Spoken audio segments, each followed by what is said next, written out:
Muli isang mapagpalang araw sa lahat mga kapatid at sa araw na ito ay muli tayong makapagpapatuloy sa ating pag-aaral sa salita ng Diyos at sa nakaraan ating natunghayan ang Romans chapter 3 verse 30, no?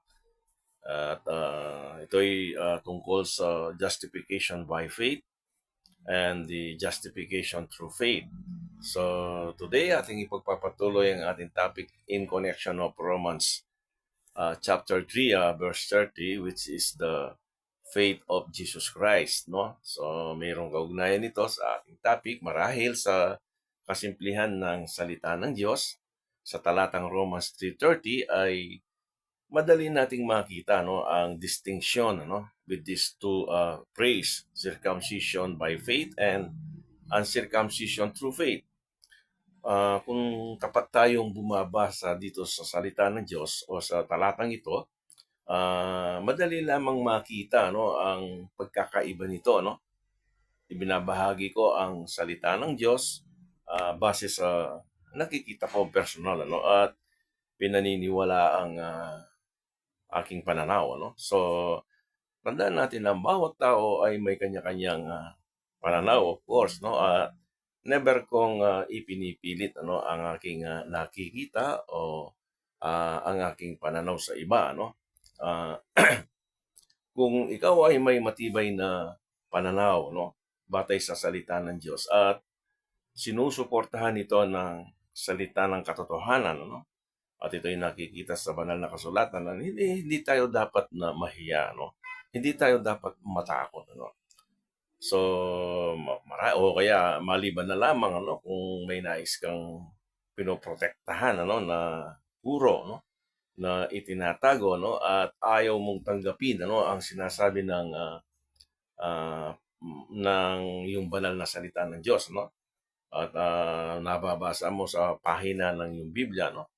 Sa katunayan, ang konteksto sa Romans chapter 3 verse 30 ay ito ay tungkol sa justification by faith, no, and which is for the circumcision, of course, no, and through faith for the uncircumcision, sa mga hindi tuli, the Gentiles, no. Nais ko lang bigyan ng diin muli sa pag-aaral sa salita ng Diyos ay kailangan lamang natin ng isang bukas na kaisipan, ano? At naniniwala ako na hindi lalago ang isang mananampalataya, no?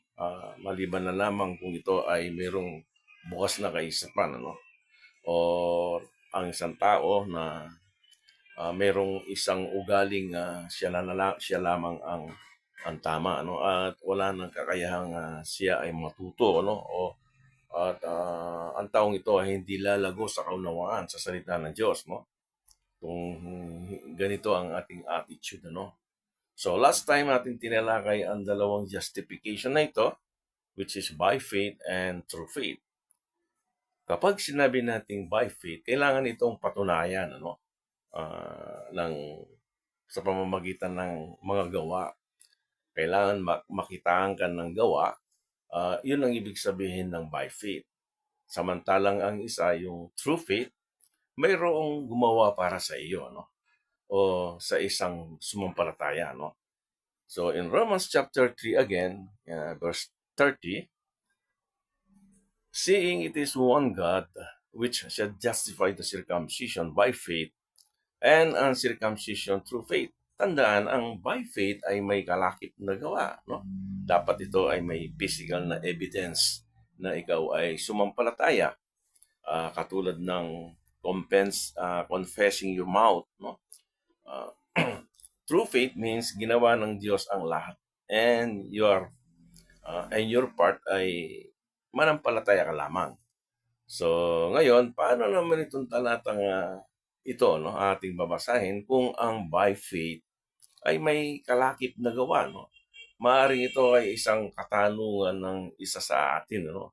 Or sa iba, no? So, tingnan natin itong Romans 3:28 kung ano ang kanyang sinasabi, ano? Therefore, we conclude that a man is justified by faith, no, without the deeds of the law. Bakit sa talatang ito na marahil ito itong tanong, ano, Sa talatang ito, ang tao will justify by faith without the deeds of the law. Kung ang ibig sabihin sa ating pag-aaral, yung by faith ay kailangan ng isang sumampalataya ang isang physical na ebidensya na siya ay sumampalataya, no? Ating nakita ang ibig sabihin ng by faith sa kalaraan sa aklat ni James, at ang aklat sa Hebrew ay kailangan ng kalakip na gawa, no? Kailangan ng isang physical na ebidensya sa sino mga sumampalataya, no?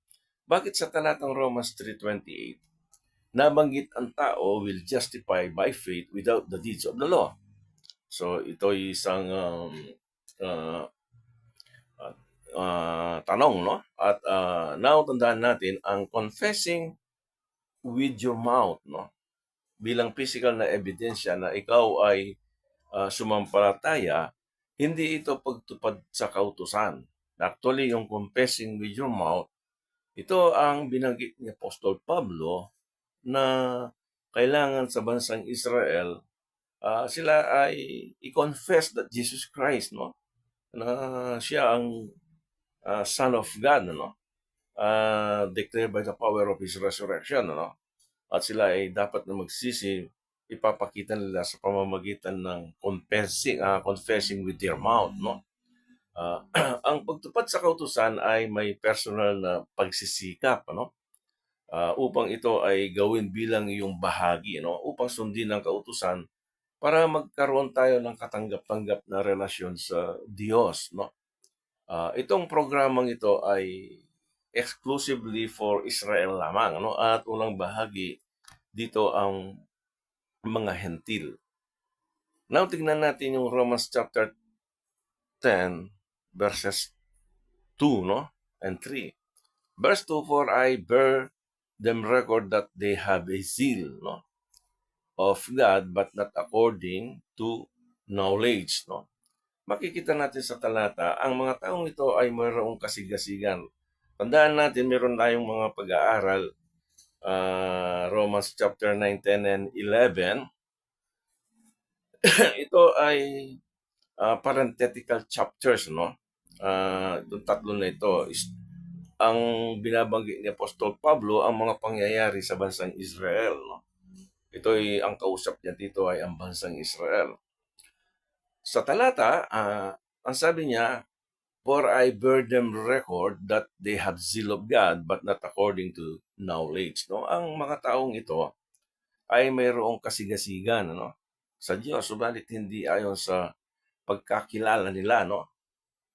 Then in verse 3 makita natin, anong mga sinasabi ng talata? For they being ignorant, no, of God's righteousness and going about to establish their own righteousness have not submitted themselves unto the righteousness of God, no? Makikita natin na dahil sa kanilang hindi pagkaalam, no, sa katuwiran ng Diyos, yung righteousness ng Diyos, no, hindi nila alam, no, nagsisikap sila ngayon sa kanilang sarili upang gawin, ano, ang hinihingi ng kautusan, no, nag-strive sila, no, upang mabigyan ng kaluhuran ang Diyos, ano. Ito ang bansang Israel at hindi sila nagpasakop sa katuwiran ng Diyos. Instead na kilalanin nila ang katuwiran ng Diyos ay hindi sila kumilala, no?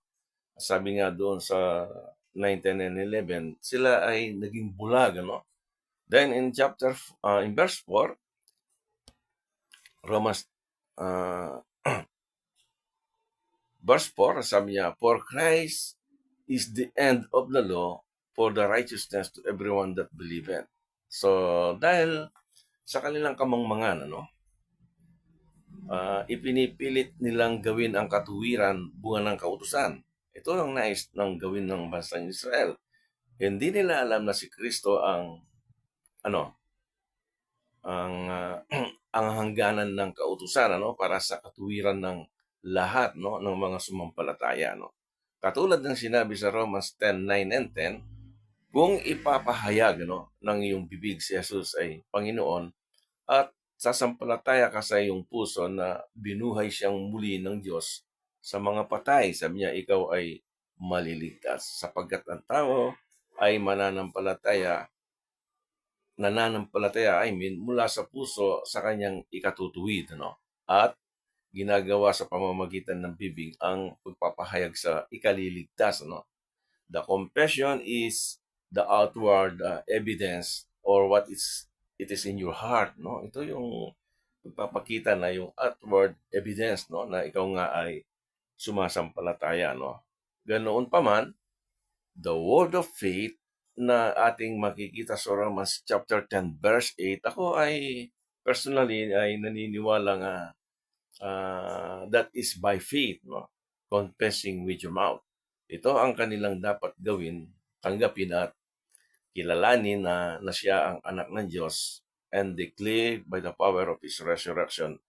Ito yung gospel of God na nang ihiwalay sila ng Holy Spirit, si Pablo at saka si Barnabas, ano? At makikita natin 'yon sa Acts chapter 13 at ito ang kanilang ipinangaral, no? Ito ang word of faith, no, na ipinangaral ni Pablo sa kanila, no? At makikita rin natin sa talatang 8, no?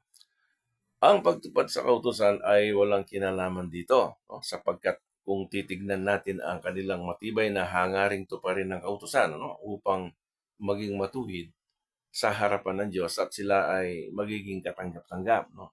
Ito ang nais ng bansang Israel, no. Ito ay naging kabaligtaran, ano, because by the deeds of the law there shall no flesh be justified. So sila hindi nila nakikita itong bagay na ito, no, ng bansang Israel, no. Paano natin ito nalaman? Then in Galatians chapter 2 verse 16, knowing that a man is not justified by the works of the law, but by the faith of Jesus Christ. Tandaan natin to. Ito ang ating tema ng ating pag-aaral today is about by the faith of Jesus Christ. Even we have believed in Jesus Christ that we might be justified by the faith of Christ and not by the works of the law, for by the works of the law shall no flesh be justified. Malinaw na walang mapapawalang sala sa pamamagitan ng paggawa ng kautusan, no? So even those who are under the law, no? Again, confessing with your mouth is not a work of the law. It is just simply an outward evidence, no?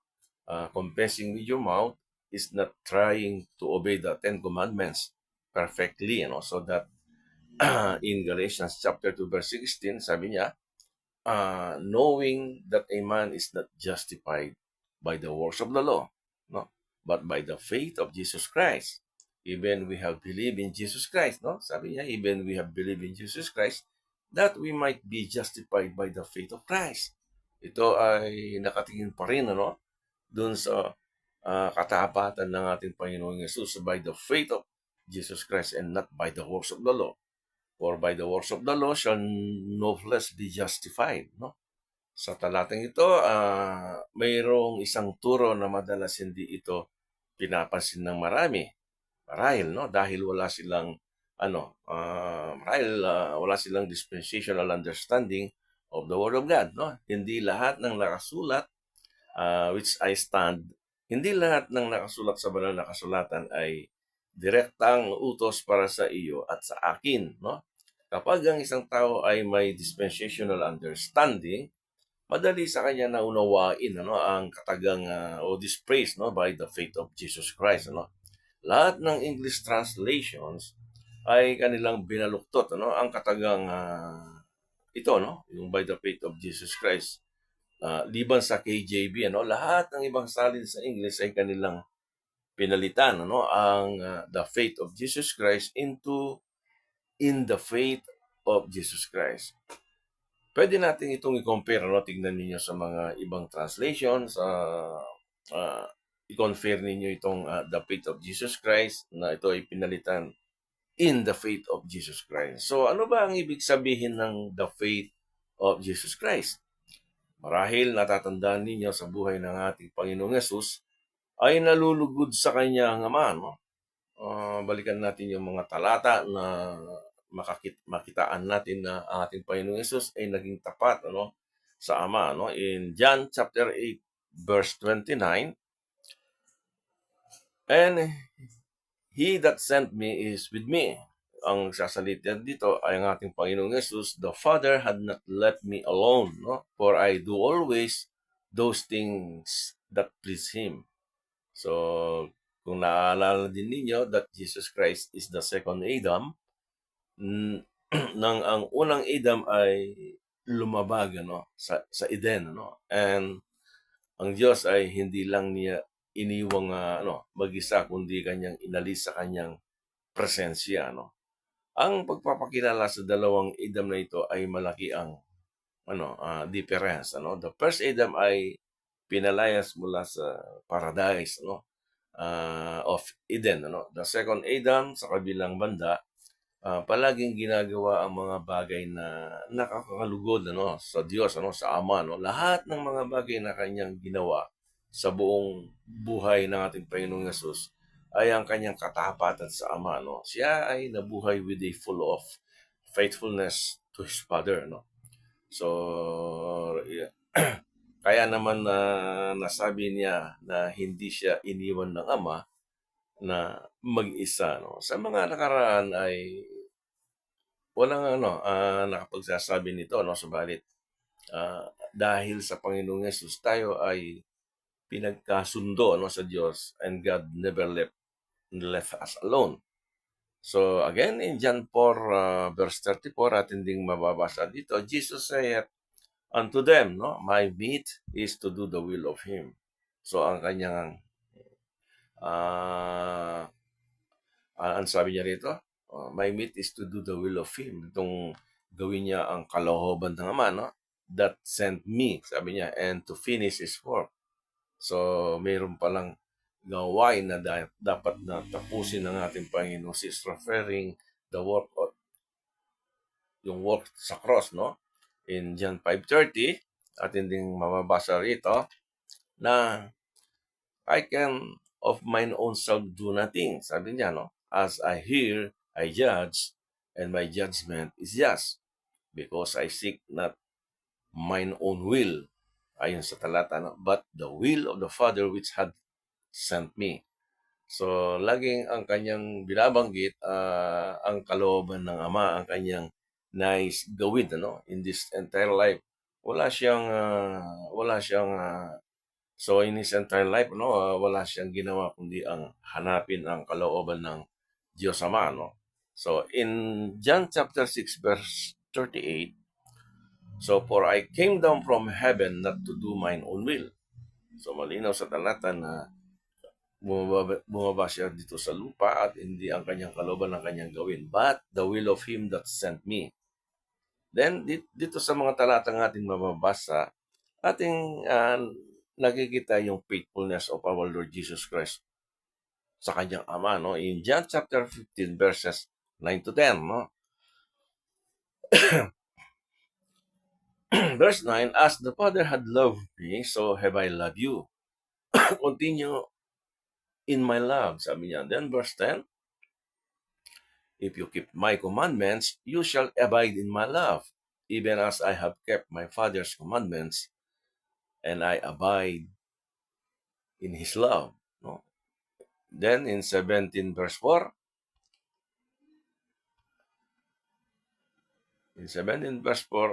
verse 4, I have glorified thee on the earth.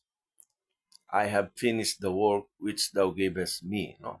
Ayon sa mga talatang ito, lahat ng inutos ng Ama sa kanya ay kanyang ginawa at tinapos ng may katapatan.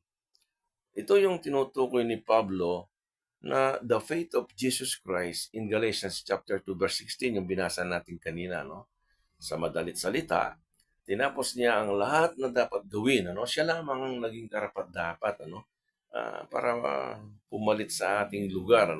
Tayo hindi natin pwedeng gawin through our own deeds sa ating mga mabubuting gawa. Kaya nga tayo naligtas, hindi sa ating mga sariling righteousness with the So, siya lamang ang naging karapat-dapat para pumalit sa ating lugar at upang bayaran ng lahat ng kasalanan ng tao. So today, kapag ang tao ay nanampalataya sa ebanghelyo ng kaligtasan, which is the death, burial, and resurrection of our Lord Jesus Christ, siya ay mapapa ano, mapapasa kay Kristo, no? Then if you are in Christ now, ang sabi sa Ephesians chapter 1 verse 6, to the praise of his glory, of his grace, of the glory of his grace wherein he had made us accepted in the beloved, no? Tayo ay naging katanggap-tanggap sa Diyos dahil tayo ay na kay Kristo, hindi base sa ating mga ginawa, no? Alam naman natin na there's no one that do it right, no? O walang umahanap sa Diyos at walang sino mang gumagawa ng matuwid, no? So, not with our own righteousness, kaya tayo naging acceptable sa harap ng Diyos, no? So, ayon sa talata, dahil kay Kristo, sabi niya, He hath made us accepted in the beloved. No? So in verse 3 ng Colossians chapter 3, for ye are dead and your life is hid with Christ in God. Dahil tayo ay na kay Kristo, ang buhay mo at buhay ko ay nakatago sa kasama ni Kristo, sa Diyos, no? Dito natin maintindihan ng talatang ito, in Galatians chapter 2 verse 16. So, ulit basahin natin. Knowing that a man is not justified by the works of the law, but by the faith of Christ. Now, sa talatang ito ay hindi tayo inaring ganap by the works of the law, but by the faith of Jesus Christ. Even we have believed in Jesus Christ, no? Mahalaga ang personal na pananampalataya, no? At pagkatapos na tayo ay manampalataya sa ating Panginoong Hesus, we are justified by the faith of Jesus Christ, no? Yung faithfulness ni Christ, no? Sabi niya that we might be justified by the faith of Christ. Tayo ay naligtas dahil sa kanyang katapatan, ang sabi sa talata, and not by the works of the law, no? Hindi sa ating mga gawa dahil ginawa niyang lahat, ang ating bahagi, no? Is only to believe. Yun lang yung manampalataya tayo sa ginawa ng ating Panginoong Hesus, no? So, pagkatapos na tayo ay manampalataya, tayo ay kinuha ng Diyos at inilagay tayo kay Kristo, no? For by the works of the law shall no flesh be justified. Then in Galatians chapter 2 verse 20, ayon sa talata, I am crucified with Christ. So, nung ang Panginoong Yesus na siya ay napako, kasama tayong napako, no? Nevertheless, I live, yet not I, but Christ liveth in me. And the life which I now live in the flesh, I live. Paano tayo nabubuhay ngayon? Ayon sa talata, by the faith of the Son of God, no? Which is the Lord Jesus Christ. By the faith of Christ, no?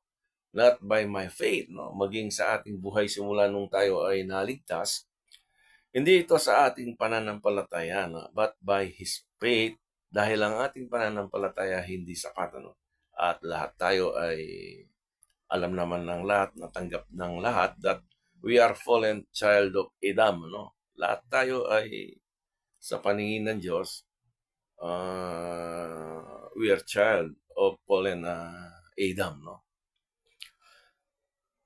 And yet, ang sabi sa Jeremiah chapter 17 verse 9, ang puso ng tao ay mandaraya, no? Madaya, no? Makikita niyo ngayon sa media, lahat na lang ay AI, makikita ninyo yung mga maling information, lahat mga kasinungalingan. So, ang puso ng tao ay mandaraya ayon sa Jeremiah chapter 17 verse 9, ay higit sa lahat ng bagay ay totoong masama. Sabi dito, no? Sinong makakaalam? So, kung ang katapatan ng tao ay ang basihan sa ating relasyon sa Diyos, ay walang makakapanatili nito, no? Kasi hindi nga natin ma-meet yung standard ng Diyos, no? Tayo ay nagpapasalamat, sa Diyos, hindi sa ating pananampalataya kung kaya tayo ay nabubuhay ngayon. Tayo ay nabubuhay ngayon dahil sa pananampalataya, o by the faith of Jesus Christ. Ayon sa talata, ah, I am crucified with Christ. Sabi niya, nevertheless I live, not I, but Christ liveth in me. And the life which I now live, sabi niya, I live by the faith of the Son of God. Dahil tinapos niya ang gawain na dapat niyang gawin, upang ako at ikaw ay maligtas, who loved me and gave himself for me. Kaya tayo naligtas dahil sa true faith, by the faith, or by the work of Christ, Tandaan natin ang salitang by faith ay may kaakibat na gawa, So malinaw na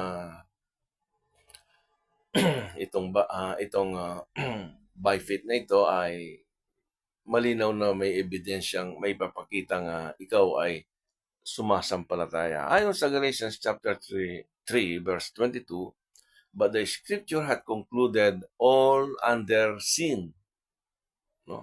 Concluded all under sin. Ayon sa mga kasulatan, lahat ng tao ay ipinilagay sa ilalim ng kasalanan. At bakit ang Diyos concluded all under sin? In order that the promise by faith of Jesus Christ might be given to them that believe.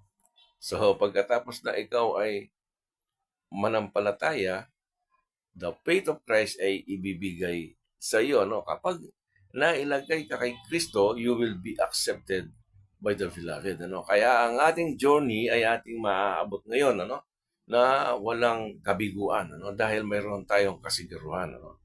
So, kung ang ating kasiguruhan, ang ating sarili, na ating pananampalataya, hindi tayo makakapagpatuloy, hindi tayo aabot. Kaya nga sa Romans chapter 8, verse 30 to 39, ayon sa talata, for I am persuaded, sabi niya, naniniwala, for I am persuaded that neither death, nor life, nor angels, nor principalities, nor powers, nor things present, nor things to come. So, nor height, nor depth, nor any other creature shall be able to separate us from the love of Christ, our Lord Jesus, from the, which is in Christ Jesus, our Lord. So, bakit, now, makikita natin sa tata, bakit dahil sa faithfulness of Christ, which is given to them that believe, sabi niya, ang sabi sa talata, ganito rin ang sinasabi sa Romans chapter 3, verse 21 to 22. Ayon sa talata, ang sabi dito, but now the righteousness of God without the law is manifested, being witnessed by the law and the prophets. Then in verse 22, even the righteousness of God which is by faith of Jesus Christ unto all and upon all them that believe, for there is no difference, sabi niya nitong talata. So, verse 21, ito ay mahalaga dahil sa isang bagay na may pagbabago. Ang talata ay nag-umpisa salitang, but now. In verse 21, makikita niyo, but now, sabi niya, mayroong bagay na nagbago. Bago sa mga talatang ito, nais ng mga taong ito na makantam ang sarili nilang katuwiran sa pamamagitan ng pagtupad sa kautusan. Ito ang hangarin at nais ng bansang Israel, ang mga Hudyo, na sa pamamagitan ng pagtupad sa kautusan, makakantam ang sarili nilang katuwiran. Subalit ngayon, sabi niya, but now, ang katuwiran ng Diyos ay ipinahayag na sinasaksihan ng kautusan ng mga propeta. Maging ang katuwiran ng Diyos by faith of Jesus Christ. Paano natin makakamtan ang katwiran ng Diyos? It is by faith of Jesus Christ. Ang kanyang katwiran ay ipinagkaloob sa atin nang ikaw at ako ay sumampalataya sa Kanya. At sa lahat ng mga tao na sumasampalataya sa ginawa ni Jesus, na siya ay namatay at inilibing at muling nabuhay. Ito ang ating ebanghelyo ng kaligtasan, no? So, makikita natin ngayon na ang konsepto nitong faith of Christ, hindi ito hiwalay na doktrina, no? Sa sulat ni Apostol Pablo. Ngayon, tingnan natin ang susunod na talata in Ephesians chapter 3, verse 12. In whom we have boldness and access with confidence by the faith of Him, no? Si Christ, no? Ang iyong pananampalataya ay inilagay kay Kristo, no? At ang ating daan tungo sa Diyos na may kasiguruhan ay dahil sa pananampalataya ni Jesus, no? Kaya nga hindi tayo gumagawa ng dahil sa ating sarili, no? Kundi dahil sa kanyang katapatan, ano? Or by the faith of Him. Then in Philippians chapter 3 verse 4, though I might also have confidence in the flesh, if any other man thinketh that he hath whereof he might trust in the flesh, I more. Ito yung binanggit ni Pablo sa mga taga-Pilipos, ano? Ayon sa talatang ito, ang sabi ni Pablo, kung ang iba ay nag-aakala na may pagkakatiwala sa alaman, ano? Ay lalo na ako, ang sabi ni Pablo. At bakit si Saul na tinawag ding Pablo ay nagkaroon ng pagkakatiwala sa laman higit sa ibang tao? Dahil sa verse 5, makikita natin ang kanyang kadahilanan, circumcised the 8th day, no? Of the stock of Israel, of the tribe of Benjamin, ano? An Hebrew of the Hebrews. Makita ninyo na Hebrew of Hebrews, no? Isa siyang pariseo, no? As touching the law, a Pharisee. Sabi niya, siya ay pariseo, tinuli sa ikawalong araw at galing sa tribu ni Benjamin, ano? Siya ay masigasig na tagasunod sa kautusan. Ba? Makikita ninyo dun sa verse 6, concerning zeal, no? Persecuting the church, touching the righteousness which is in the law, no? Blameless. No? Tungkol sa pagsisikap, inuusig niya yung iglesia, no? Dito, ang iglesia dito, not the body of Christ, no? But the church of God. So, marami na tayong mga na-discuss about this distinction of these two entity, no? The Church of God and the body of Christ. So marami dito ang hindi naniniwala na ang dalawang entity na ito, there is a distinction, ano? So hindi natin tatalakayin at dahil natalakayin na natin yon, so hindi ito yung body of Christ, ano? So in verse 7, ito yung testimony ni Pablo, but what things were gained to me? Sabi niya, lahat ng kanyang mga nakamtan, ano? Those I counted loss for Christ. Subalit ang lahat ng ito ay inari niyang kalugihan, ano? Dahil sa ating Panginoong Jesus, ano? Yeah, doubtless, sabi niya, verse 8, and I count all things but loss for the excellency of the knowledge of Christ Jesus my Lord, for whom I have suffered the loss of all things, and do count them but dung. No? Sabi niya, that I may win Christ. Dahil sa kagalingang pagkakilala niya kay Jesus, no? Inari niyang kalugihan at sukal lamang ang lahat, no? Yung kanyang nakamit, ano? Mata mo lamang niya si Kristo, no? Then in verse 9, sa talata, and be found in Him, ano? Not having mine own righteousness. So makikita natin dito, having mine own righteousness, not having, ano, which is of the law, no? But that which is through the faith of Christ, no? Through the faith of Christ.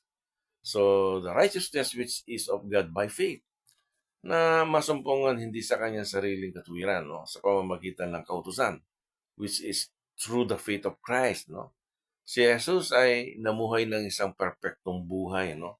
Na may perpektong pagsunod sa Ama, no?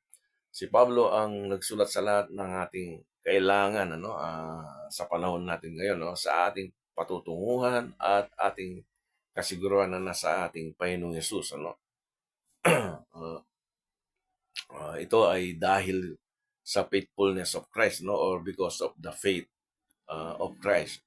You remember sa ating nakaraang paksa na si James and Peter, ang kanyang pagsulat ay naka-address sa mga scattered abroad, ito yung mga persecuted believers o the believing Jews in the early stage of Paul, yung mga persecuted believing Jews, sila yung sumampalataya na si Jesus ang kanilang Mesaya, ng Israel, Maging ang mga taong iyon na may kaugnayan sa kanilang buhay ang paggawa dahil sila ay under the law, Pagkatapos na ginawa nila ang dapat nilang gawin, remember ang kanilang pananampalataya ay mayroong kalakip na gawa. Still, natandaan natin the faith of Christ to complete and finish their journey, Na, ito ay nakatuon pa rin, doon sa faith of Jesus Christ,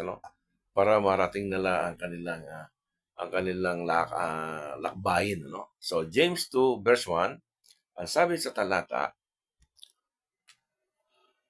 my brethren, have not the faith of our Lord Jesus Christ, the Lord of glory, with respect of persons. Kahit na ang mga taong ito ay performance-based acceptance, ibig sabihin dito na aking tinutukoy yung performance-based acceptance. Ang mga taong ito, they are under the law, kinakailangan makita sa kanila ang kanilang pananampalataya. Kaya sa pangangaral ni Jesus during His earthly ministry, by their fruits you shall know them. Kailangan yung bunga. Sila ay nasa ilalim ng kautusan. Ay kailangan nila yung faith of Jesus Christ. Though they are under the law, at the end, kailangan pa rin yung faith of Jesus Christ to reach their journey. Ibig sabihin that this faith of Christ ay kailangan din nila at hindi lamang exclusive for the body of Christ, sapagkat kanila ding na-experience dahil sa talatang ito in verse 25 of Romans chapter 3, whom God had set forth to be a propitiation through faith in His blood, to declare His righteousness for the remissions of sins that are past, through the forbearance of God. Ito ang Romans chapter 3:25. Kung titingnan ninyo, ito ay referring, ang kausap niya yung mga Jewish people in the past, dahil lang body of Christ here ay wala pa, So, ang Panginoon did pay their sins in the past, that is in time past of pure scriptures. Sa ating pag-aaral sa timeline, kapag nakita natin yung in time past, ito yung nakaraan ng pakikitungo ng Diyos sa Israel. They are under the law. At ito ay natigil. Itong kingdom program na ito ay temporarily stop nang sila ay mahulog. Doon pumasok yung panibagong panahon, a new dispensation, which is the dispensation of the grace of God. Makikita natin in Ephesians chapter 2 o chapter 3, in chapter 2, Ephesians chapter 2, yung salita, but now, natapos yung in time past, nagkaroon ng pagbabago, which is yung panahon ng but now, So, so katulad din sa ating panahon during this period of the dispensational of grace, ang lahat tayo ay nakatingin dun sa faith of our Lord Jesus Christ. Tingnan natin yung Revelation chapter 14 verse 12. Here is the patience of the saints. Here are they that keep the commandments of God and the faith of Jesus, Maging sa panahon ng kapighatian, ito ay mangyayari during the tribulation period, At sabi niya rito, maging sa panahon ng kapighatian, the faith of Jesus Christ ay ang magdadala sa kanilang paglalakbay, or sa kanilang journey sa mga panahong darating, So, the faith of Christ or the faithfulness of Christ, ang ating paglalakbay ay secure, Tandaan natin, Dahil sa pagsubay sa utos ng Diyos, ang tao ay nagkasala, no? At ang kabayaran nito ay kamatayan, ano? Ayon sa sinasabi sa Romans 6:23. Kaya ang Panginoong Hesus ay namatay, inilibing at muling nabuhay, no? At narinig natin ang isang dakilang biyaya ng Diyos ayon sa talatang Ephesians chapter 2 verses 8 and 9. So dahil sa biyaya ikaw ay naligtas, ito ay sa pamamagitan ng pananampalataya lamang, ano? At hindi sa iyong sarili. Ito ay kaloob lamang ng Diyos, no? Hindi sa pamamagitan ng magagawa, no? Upang ang sabi niya roon, upang ang sinuman ay makapagmapuri, ano? Dahil ang katuwiran ng ating Panginoong Yesus na tinanggap ng sinuman o ang sinumang sumampalataya sa Kanya, ang nakikita ng Diyos sa Kanya ay yung katuwiran ng ating Panginoong Yesus, ano? So, sana nakita natin ang tatlong, kung hindi pa ninyo narinig ang ating topic about the faith, by faith of Jesus Christ, yung justification by faith, and the other one, yung justification through faith, which ito ay may connection sa ating tinapik today by the faith of Jesus Christ. So, saan man tayo, anuman ang ating pagkatawag sa Diyos, kung saan man tayo justified, ito ay, ang bottom line dito ay tayo ay justified by the faith of Jesus Christ. So, sana makita natin itong ang ang makita natin itong topic natin today, no? So, muli, isang mapagpalang araw. We will again continue sa susunod na araw, no? Maraming salamat sa panonood sa programang ito at pagpalain na ang bawat isa sa atin. To God be the glory.